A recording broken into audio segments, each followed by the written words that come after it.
तो ये 100% सॉल्वेबल हो गया। तो 100% क्या होगा, 100% डिसोसिएट होगा ये। देखो आयनिक इक्विलिब्रियम में ना गेम पूरा इसी चीज का है, अगर तुम ध्यान से देखो इसमें इसमें कोई समस्या नहीं। ये लिखो ना, ये कौन मना कर रहा है आपसे, ये लिखो। लेकिन ये एक्सप्रेशन कन्वर्ट होके यहाँ नहीं जा सकता, ऐसे हम लिखो। और वो है कॉमन आयन इफेक्ट एंड सॉल्वेबिलिटी।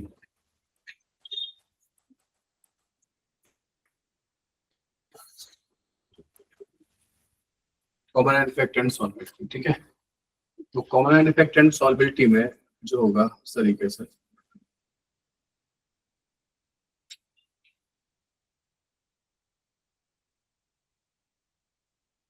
एक क्वेश्चन के थ्रू सीखते हैं हम लोग। और क्वेश्चन ये लिख लेता हूँ, find solubility of Ag2CO3 solid in 0.01 mole Na2CO3 solution। PSP जो है ना Ag2CO3 सॉलिड का कितना होगा, 4 into 10 की पावर माइनस 12। करें स्टार्ट। देखो तो Na2CO3 जो होगा, क्या लगता है यहाँ पे दो सॉल्ट है, एक सोडियम सॉल्ट है, एक सिल्वर सॉल्ट है। इसमें से एक सॉल्ट 100% डिसोसिएटेड है, कौन सा है? Na2CO3। सोडियम सॉल्ट मोस्टली जो अल्कली मेटल के सॉल्ट्स है ना वो 100% डिसोसिएटेड ही होंगे। तो केमिस्ट्री के पॉइंट ऑफ व्यू से हो गया। अगर आपको कुछ भी नहीं आता है तो आप देख लेना यार कि इसका केएसपी दे रखा है, जिसका केएसपी दे रखा है वो स्पेरिंगली सॉल्युबल है, इसका नहीं दे रखा है वो 100% सॉल्युबल होगा, अगर कोई भी नहीं पता है।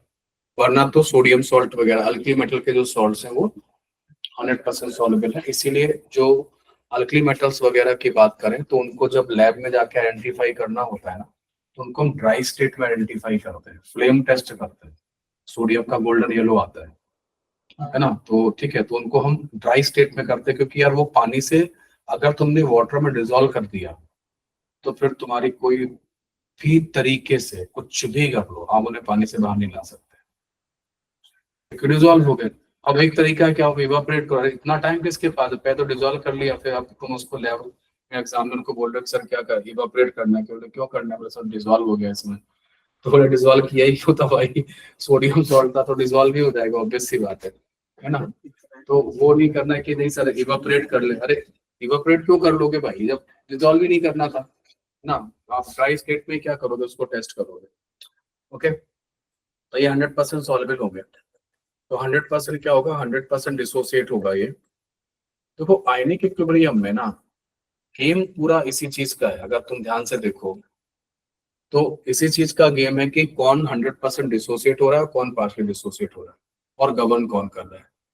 अगर मैं पूरा आयनिक इक्विलिब्रियम को सम अप करूं तो ये आयनिक इक्विलिब्रियम इसी के आसपास घूम रहा है, प्लस थोड़ा सा सॉल्बिलिटी वाला पार्ट, सॉल्ट हार्डनेस और बफर वाला पार्ट, ये थोड़ा डिफरेंट है, ये अलग है। मतलब ये एकदम अलग चलता है ना, ये वाला टॉपिक बिल्कुल अलग चलता है। इसी पे खैर ऑब्वियस क्वेश्चन भी मैक्सिमम इसी के आए हैं और इसी पे क्वेश्चन बनते भी मैक्सिमम। और हमें बस मेन वही है, एक बार हम पहचान जाए कि हमें कब बफर बनेगा कब बनेगा, वो मैं अच्छे से सिखा दिया हूँ तो कोई दिक्कत नहीं है।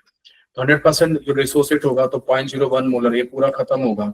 ये कितना बना दोगे, 0.02 मोलर, और ये कितना बना दोगे, 0.01 मोलर। ठीक है, Ag2CO3 सॉलिड जो होगा वो क्या होगा, वो 2Ag प्लस और CO3 2 माइनस।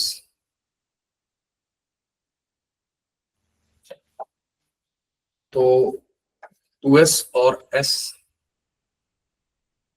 ठीक है, ये आएगा। इसकी सॉल्बिलिटी इसकी प्रेजेंस में अपन कितनी मांग रहे हैं, S मोल पर लीटर, इसी की प्रेजेंस में प्लस क्या करोगे, 0.0।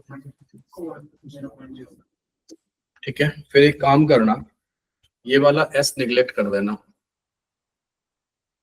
ये तो कहां से आया, Na2CO इससे Ag2CO3 से, और ये कहां से आया, Na2CO3 से। ये जो Ag2CO3 से आने वाला जो कार्बोनेट आयन है वो आप Na2CO3 से आने वाले कार्बोनेट आयन के रेस्पेक्ट में क्या कर दोगे, निगलेक्ट कर दोगे, और एक लैंग्वेज लिख देना ताकि समझ में आया कि तुमने क्या किया है, कि total CO3 2 minus ion concentration into the solution is governed by Na2CO3. ये गवर्न करेगा। अभी तक यही होता आया है। जैसे अपन ने एसिटिक एसिड HCl लिया था तो बोला HCl गवर्न करेगा, H2S और HCl लिया तो वो गवर्न करेगा, है ना, इस तरीके से। और जब अपने H2S का डिसोसिएशन लिया तो हमने फर्स्ट स्टेप से गवर्न कराया। तो यही सब चीजें यहाँ पे देखनी होती है। अब देखो यहाँ पर भी अगर आप ये मिस्टेक करते हो, अगर आप ये लिखते हो तो बेवकूफी है, आपको आंसर कुछ मिलेगा ही नहीं। अब रट्टा मारोगे तो उन्हें यही याद रहता है कि इसका एक्सप्रेशन 4s³ होता है, KSP यही लगाते हैं सब जगह। अरे यहाँ वैलिड ही नहीं है भाई, ये लग ही नहीं सकता 4s³, इसका 4s³ बनता है ना, इससे पहले बना था ना, बोलो, इससे पहले 4s³ बना हुआ है इनका, ये बना है, इसका 4s³ बनेगा, ठीक है, वो नहीं लग सकता। तो KSP ऐसे नहीं लिखा जा सकता, ये वैलिड नहीं है, ये नहीं लिखेगा, ये नॉट वैलिड है, ये नहीं। लेकिन ये बनाया, ये बनता बनाया किसने था, बनाया तो इस इक्वेशन ने था, इसमें इसमें कोई समस्या नहीं, ये लिखो ना, ये कौन मना कर रहा है आपसे, ये लिखो। लेकिन ये एक्सप्रेशन कन्वर्ट होके यहाँ नहीं जा सकता, 4s³ में नहीं जा सकता ये, लेकिन वैलिड है, ये तो वैलिड है, ये तो हमेशा वैलिड, जब भी इक्विलिब्रियम क्रिएट होगा ये वैलिड होगा, जब भी इक्विलिब्रियम क्रिएट होगा और कहीं पर भी क्रिएट होगा तो ये वैलिड होगा। अब इस इक्विलिब्रियम पर ये कितना दिया है, 4 × 10⁻⁻12 दिया है, ये कितना दिया है, 2s दिया है, 2s का होल स्क्वायर, ये कितना दिया है, 0.01 दिया है, ठीक है। तो s की वैल्यू, s की वैल्यू क्या हो जाता है, 10⁻⁻5 मोल पर लीटर,